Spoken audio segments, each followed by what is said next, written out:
Hello and welcome to the 9th episode of Electric Myth, a new podcast by BMW and hosted by myself, Tommy, who am a tech reviewer. I review cars as well, and I'm joined by my co-host, Charlie. Hi folks, I'm Charlie, I'm a racing driver and I'm very excited to be sat next to Tommy right now in BMW Welt. It's an amazing place, and every time I come here, I'm always excited to be here because you just never know what cars you're going to see that you haven't seen on the roads yet. So, like for example, this one we're sat in, the iX M60. I haven't seen it yet on the main road, so being in one, seeing one here is actually quite amazing. Yeah, I mean, it's a pretty plush place to sit and host a podcast. We won't be doing carpool karaoke for you today, though, I'm sorry to say, although we have one episode left. Why do you think I'm here? I'm here for the carpool karaoke. I think BMW might have hired the wrong people, if that was what they had in mind. Right, in this episode, we're going to be looking at we're going to be bringing everything together slowly that we've been speaking about so far. And I think for this one, it's quite important to us, it's close to my heart, because we're talking about are EVs basically just a stopgap in the whole process of CO2 emission, climate change, and the world as we know it? What do you think? I mean, the thing is, there are so many different sides to this. We've crunched so many facts, we've looked at so many myths, and what we do know is that there is a lot of skepticism out there between people who've listened to this podcast and learned a lot along this journey with us. But what we really have come to appreciate, I think, is that whatever we do, we have to do something about how we tackle the environment. And the only way that's going to happen in terms of reducing emissions drastically is if we get away from fossil fuels. And electric cars are a really important piece of technology that we have at our, in our grasp right now that we can use to do this. I love the way you put the whole thing there. I think that's a great summary. There's a lot of skepticism, as you said, things like range, how long it takes to charge, does it overload the grid, etc. But actually, when we look at the broader effects that it has on our climate, because look how many cars we have on the road running combustion engine, all the tailpipe emission that's going on. Rather than looking at it as a stopping gap, or stopgaps rather, we should look at it as a solution in the right direction. That's the way that I'm trying to look at it, because if we just, like you said, bury your head in the sand and just go, okay, maybe when e-fuel comes along or some other form of technology comes along, we'll make the switch. That's the wrong direction. We've got this right now, and this is the best way to start tackling that issue that we have. Yeah, exactly. We don't have the luxury of time to sit and do nothing. And this is something that exists right now.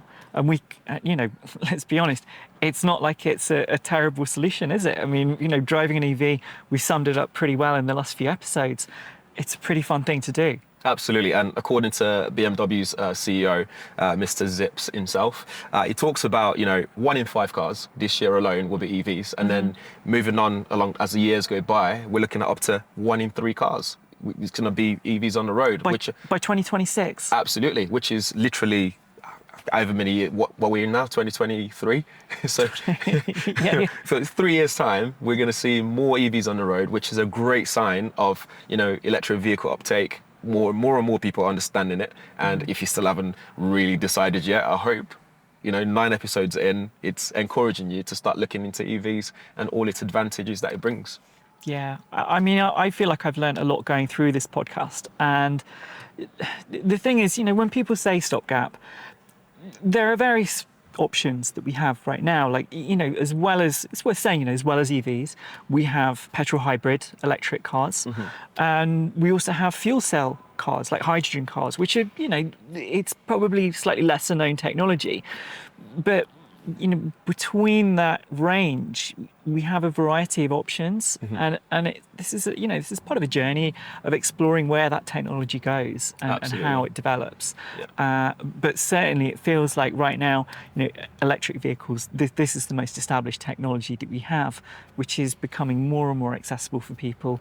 And, it's a really important part of how we're going to tackle the climate change problems. Absolutely, and I think EVs are becoming more and more excited. I remember when they first started coming to market, and you couldn't really find one that looks good or like, you know, feels nice to sit inside. But look at what we have here, for example. They're getting better and better and better.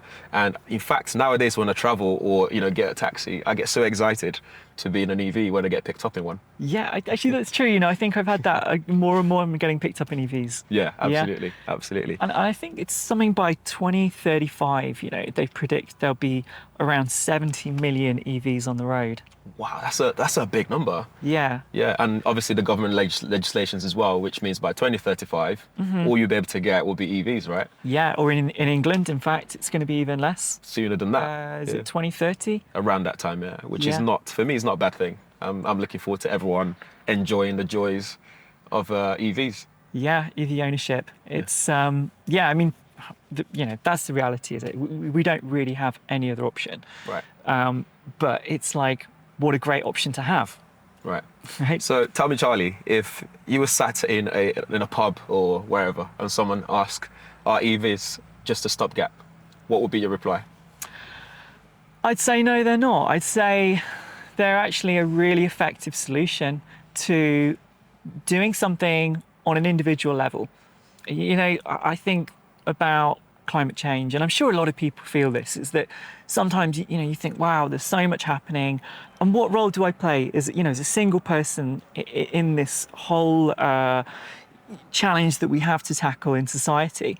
And I think you try and boil it down to what can I do? Well, I can use less plastic. I can drink out of a water bottle. I can own an EV. I can run an EV. That's an immediate thing you can do that gives you that exact feel-good vibe that you're talking about. You know, driving around in a car, you know, is producing zero emissions, and that to me, is that a stopgap? No, that to me feels like a solution. Amazing. See what I did there? I tricked you into doing the summary for me, which is perfect. I think like you've positioned it really well, and that's exactly the answer there. That's the myth that's just been busted there for you guys. As always, make sure you check out the other episodes in this series, and there'll be, I think there's one more to go or so. But either way, make sure you check it all out, and I hope that you guys learn a thing or two, and make sure you like, subscribe it, share it with other people who need to learn as well, and we shall see you guys in the next one.